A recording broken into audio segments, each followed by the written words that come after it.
البصرية نعم، لأن النقاط تم كثير الفريقين. الكرة راسية والهدف الأول، والهدف الأول كرة عرضية من الجهة اليسرى اليمنى مساوي، والمتابعة وأول هدف لمولودية البيض. 5 كرات تصل إلى منطقة الحارس مساوي، يتمكن على إثرها الفريق المولودية من فتح مجال التهديف. في الدقيقة 8 مولودية البيض تكون سباقة لفتح مجال التهديف في كرة سريعة مرتدة سريعة. الانطلاقة كانت من مساوي على الجهة اليمنى، وزع من ناحية رفيقه ناحية حتالة. نعم، المتابعة من حتالة رمضان يوقع الهدف الأول لمصلحة فريقه، والثاني في رصيده.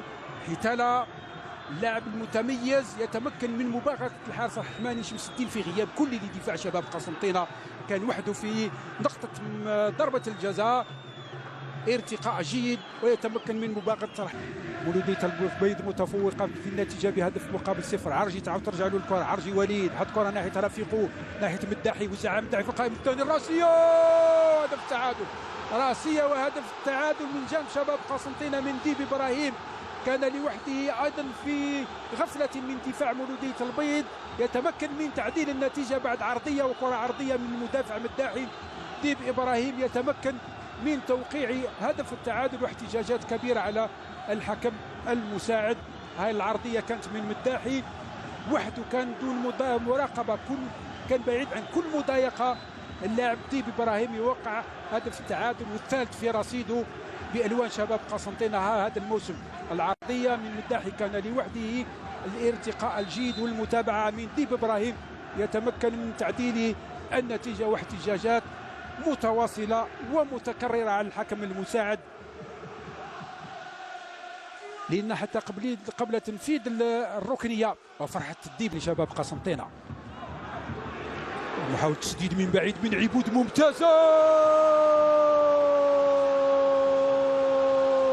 الهدف الثاني من البديل عبود. أول كرة من عبود يتمكن من توزيع صاروخية عابرة للدفاع تباغت الحارس بوزياني وتستقر في الشباك، والهدف الثاني لشباب قسنطينة بتسديدة قوية ممتازة من اللاعب عبود، يتمكن من مباغتة الحارس بوزياني. هاي التسديدة الارتكاز على الرجل اليسرى والتسديدة باليمين قوية جدا، وعبود وفرحة كبيرة لعبود الذي وقع الهدف الثاني مباشرة بعد دخوله.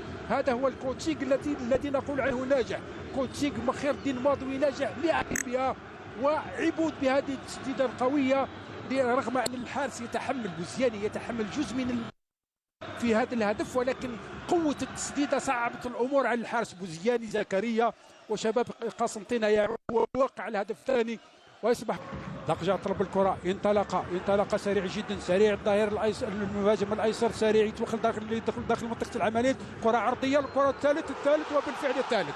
المتابعة الممتازة، الانطلاقة الرائعة والتوزيعة الرائعة والتسديدة القوية، والهدف الثالث من عبود هو الذي وقع الهدف الثالث. ثنائية في هذا اللقاء لعبود بعد انطلاقة سريعة جدا من الجهة اليسرى، انطلاقة من لقجة، انطلق لقجة توغل راوغ في عمق دفاع مولودية البيض، وزع ناحية عبود. المتابعة والقراءة الرائعة من عبود والتسديدة القوية يباغت الحارس بوزياني، ويوقع الهدف الثالث لشباب قسنطينة.